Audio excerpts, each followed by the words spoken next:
Përshëndetje të nderuar miq, do të flasim për gjeopolitikën dhe ndikimet e saj që mund na prekin edhe ne në mënyrë të drejtë për drejtë apo indirekte.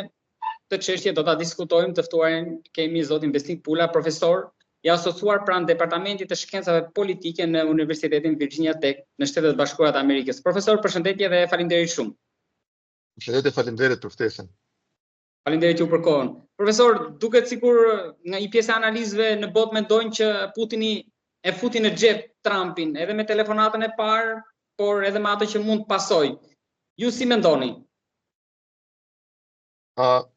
Është herët thuhet që ose të vendosim që Putini ka futur në xhep Trumpin, kështu që shprehemi ashtu. Për shkak se këto bisedime që janë rreth Ukrainës janë akoma, të themi, në fazë të hershme. Dhe besoj që edhe zoti Trump ndoshta do të zgjohet ose do ta marrë një dush të ftohtë nga Putini dhe nga sjelljet e tij dhe nga, domethënë, kërkesat e tij. Tani sa është gatishmëria e zotit Trump që të ndjek ose të pranoj kërkesat e Putinit që lidhen sidomos me Ukrainën, kjo do të jetë mjaft treguese edhe për hapat e ardhshme që mund ndiqen për shembull për ndonjë negociatë më të madhe rreth arkitekturës së sigurisë në Evropë, rreth NATO-s, rreth pranisë amerikane në Evropë dhe tema tjera që lidhen më shumë me, domethënë, pozicionimin gjeostrategjik të Shtetet e Bashkuara të Amerikës që nga përfundimi i luftës së dytë botërore. Po i përdor Putini këto negociata dhe si mbulesë për ta vazhduar luftën realisht? Po kjo është e qartë, domethënë nga aspekti taktik duket që Putini është duke e shfrytzuar këtë rast që të minoj forcat ukrainase, të pengojë, domethënë, furnizimin e tyre me armë, të shfrytëzojë gatishmërinë e Trumpit për të zbatuar trysni ndaj udhëheqjes ukrainase për aktivitetet ushtarake, dhe për momentin ky duket qëllimi, por në plan strategjik, domethënë, kjo nuk është përfundimi vetëm që të ngadalësohet mbrojtja e Ukrainës ndaj ofanzivës ruse, por edhe që të konsolidohet kontrolli i territoreve që Rusia synon brenda Ukrainës. Palëshime. Rusia kërkon marr palëshime, palëshuar asgjë. Atë marr ato që dëshiron, pa palëshuar asgjë. Po palëshuar asgjë kuptohet, dhe këtu vjen pyetja, domethënë, sa është zoti Trump i gatshëm që të akomodojë Putinin, të jap atij territoret që kërkon, të jap ndoshta edhe kërkesa të tjera, siç është për shembull zbutja e sanksioneve, hapja ekonomike e Rusisë, rikthimi i marrëdhënieve ekonomike mes shërbavet dhe Rusisë dhe fusha tjera. Dhe këtu tani betet shihet se ku dhe sa është i gatshëm zoti Trump të shkojë, domethënë, në këtë akomodim të Putinit rreth Ukrainës dhe rreth temave tjera. Deri tani e ka rehabilituar të paktën. Po, domethënë, ka ndodhur rehabilitimi i Putinit për shkak se ai ishte një paraja, si thon anglisht, gjatë gjithë kësaj periudhe, gjatë gjithë periudhës pas, domethënë, invazionit të Ukrainës që ndodhi para 3 vitesh tani. Dhe gatishmëria e presidentit Trump për të negociuar me Putinin, për ta trajtuar si partner, duke anashkaluar edhe aleatët evropian, kjo i ka dhënë një përsi të madhe zotit Putin, dhe tani ai normalisht që është i gatshëm të shfrytëzojë këtë moment për të shtyr përpara interesat ruse në Ukrainë dhe në Evropë. Pas telefonatës me Putinin ishte rradha për të biseduar me Zelenskin. Ndryshe nga ajo që ndodhi në Shtëpinë e Bardhë, pas disa javësh duket si situata u përmbys pozitivisht këtë radhë, por gjithë pyesin po tani çfarë? Po është e qartë që Zelenski nuk ka zgjidhje tjetër, ai është i varur nga ndihmat ushtarake amerikane, nga mbështetja ushtarake amerikane, nga inteligjenca amerikane e cila e mbështet ushtrinë ukrainase, kështu që ai është në një mënyrë, domethënë, i mbështetur për muri dhe nuk ka zgjidhje tjetër post të të tregoj gatishmëri për të bashkëpunuar me administratën e zotit Trump dhe të mundohet të mbrojë sa më shumë atë që mundet në kuadër të, domethënë, kësaj nisme të zotit Trump për të negociuar me Putinin rreth Ukrainës. Por edhe kjo ka një kufi sepse nuk besoj që presidenti Zelenski ose asnjë lider tjetër Ukrainës është i gatshëm që për shembull të shoj pe edhe të jap territore Rusisë, të jap për shembull kontroll mbi urimet minerale, të jap kontroll mbi centralet prodhimin e energjisë dhe fusha tjera ekonomike, kështu që prap është në pyetje sa do të ketë, më thonë, presion mbi të dhe natyrisht edhe reagimi evropian, cili do të jetë ai.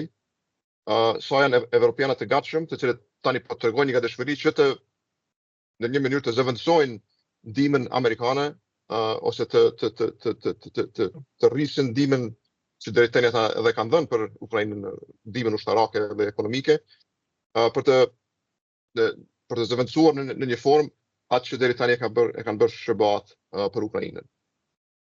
Profesor, por qoftë do marrim deklaratën e Medvedevit që tha që Ukraina është një pjatë tani mes SBA-s edhe Rusisë. Europa çfarë mund të bëjë? Deri ku mund shkojë që për ta mbrojtur Ukrainën jo vetëm nga Rusia, por edhe nga SBA-ja?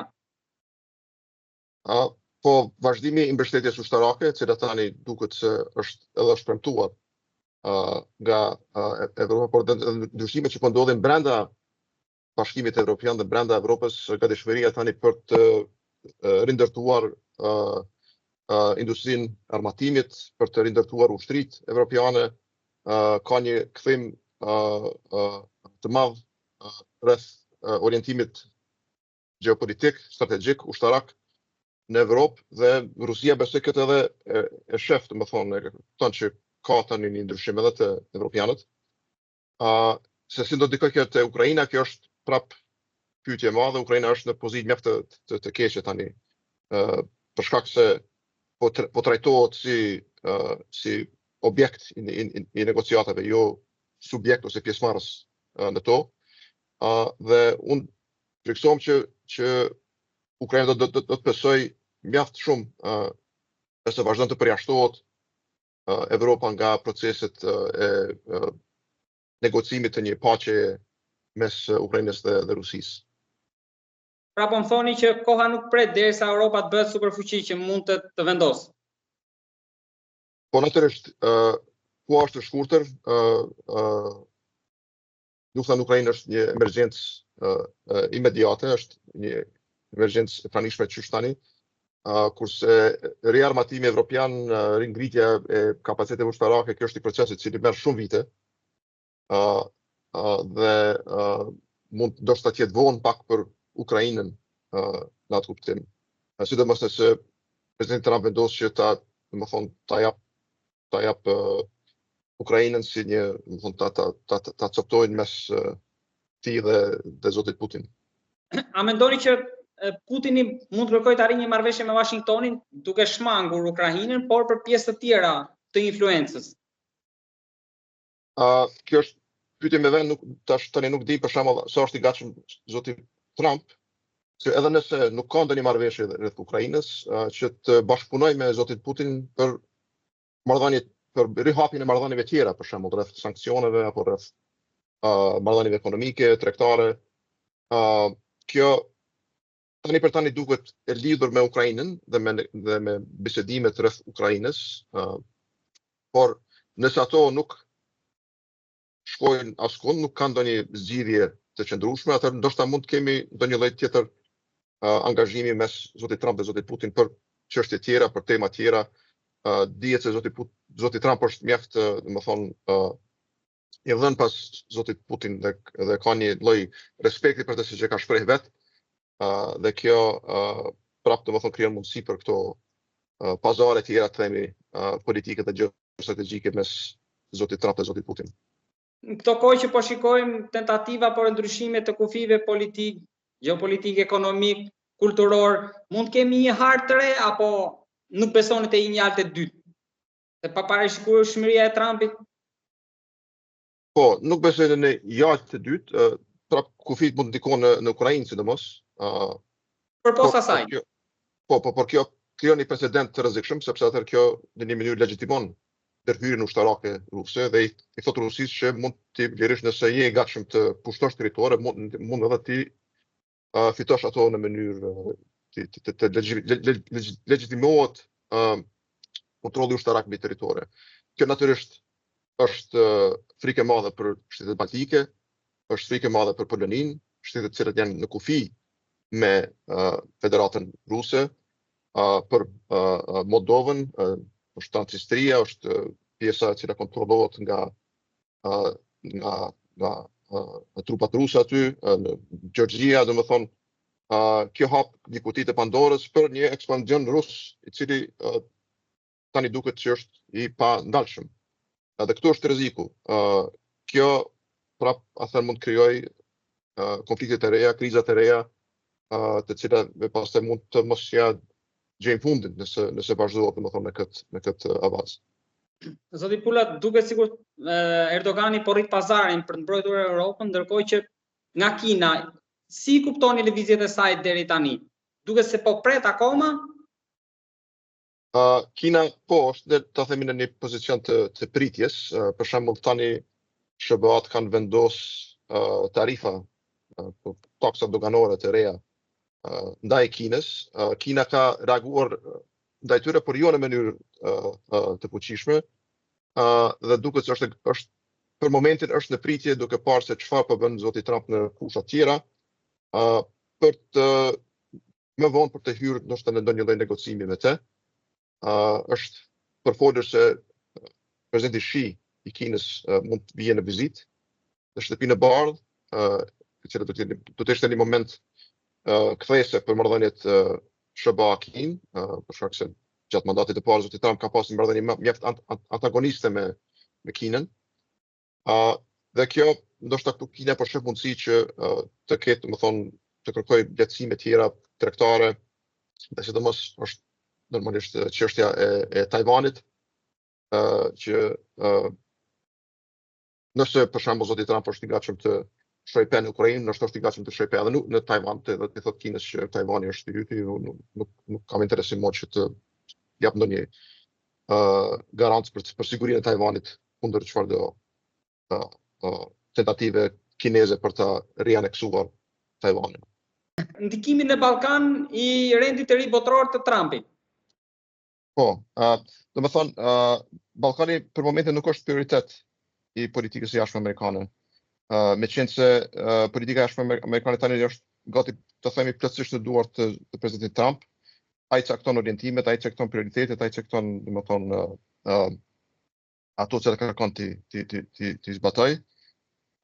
Dhe për shkak se tani tema kryesore janë Ukraina, janë Gaza, janë Kina, janë marrëdhënie tregtare, nuk ka edhe kohë dhe energji për ndonjë, ta themi, për të marrë me Ballkanin në mënyrë të intensive. Dhe kjo megjithatë mund të ketë, domethënë, pasoja indirekte për Ballkanin, kuptohet, sidomos nëse ndodhin për shembull ndryshime të mëdha të orientimit strategjik amerikan, nëse fillon tërheqja e trupave, nëse ka për shembull është përfolur për shembull edhe që SBA-t të heqin dorë nga udhëheqja e NATO, që udhëheqjen e NATO-s t'ia lënë në dorë evropianëve. Kjo do të ketë ndikim të madh, domethënë edhe në sigurinë dhe në gjeopolitikën e Ballkanit. Por megjithatë, për shkak se faktor kryesor në Ballkan akoma është Bashkimi Evropian, kjo dhe hap mundësi Bashkimit Evropian që të ketë një rol më aktiv në rajon, sidomos për shembull duke përshpejtuar proceset e antarësimit të vendeve të Ballkanit Perëndimor, Shqipërisë, Kosovës, Maqedonisë së Veriut dhe vende tjera. Dhe kjo ndoshta është në atë pikë ndoshta një moment pozitiv për Ballkanin, ose mund të jetë një moment pozitiv duke e përforcuar, domethënë, praninë dhe pjesëmarrjen evropiane në Ballkan. Pra, jo çdo e keqe vjen për keq, ndoshta në këtë moment zgjohet Europa për na përfshirë brenda saj. Po, sakt. Mendoj që kjo është një moment të ri për Evropën që të rikonsideroj qasjen e saj ndaj Ballkanit, ndaj shteteve të cilat posënojnë antarësim në Bashkimin Evropian dhe të përshpejtoj proceset e pranimit. Kjo nuk duket njëherë për njëherë në horizont, por prap mund të jetë teme që mund ngritet nëse ndodhin këto riorientime të mëdha gjeopolitike siç janë paralajmëruar në disa forma. Profesor, edhe një pyetje të fundit kam për ta mbyllur aty ku e nisim për situatën brenda në SBA. Trump erdhi me premtime të mëdha për emigracionin, për ekonominë, mes të tjerash, për uljen e çmimeve, inflacionin, ndërkohë që lufta tregtare si po ndikon te kjo? Dhe a mendoni që në zgjedhjet e mes mandatit mund të jetë ndalesa e vrullit të Trumpit? Po, zoti Trump, domethënë, një nga përparësitë e tij, domethënë gjatë fushatës elektorale ka qenë besimi të cilët elektorati ka pas në aspektin e politikave ekonomike.